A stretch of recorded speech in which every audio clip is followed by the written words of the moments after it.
আপনি কি গ্যাস্ট্রিক ধরিয়ে অসুস্থ হতে যাচ্ছেন কিন্তু বাসায় হেলদি খাবার থাকার কারণে পারছেন না?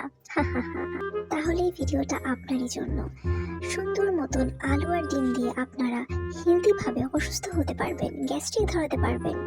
যাদের অ্যালার্জি সমস্যা থাকার কারণে আপনারা বেগুন দিয়ে বেগুনি খেতে পারছেন না, তাদের জন্য ডিম আর আলু নিয়ে আসলো সহজ সমাধান।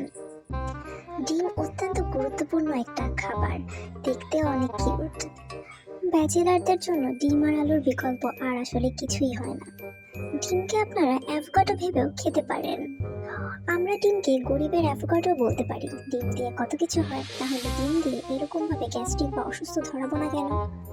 আমি তো এখানে মনে মনে আমার ডিমানিগুলাকে তিমি, ইঁদুর, বেজি অনেক কিছু ভেবে ভেবেই বানাচ্ছিলাম, কারণ এটা সুন্দর মতো কিউট একটা লেজও বের হয়ে গেছিল। মনে হচ্ছে ডিম আর আলুর বাচ্চা ডিমানি।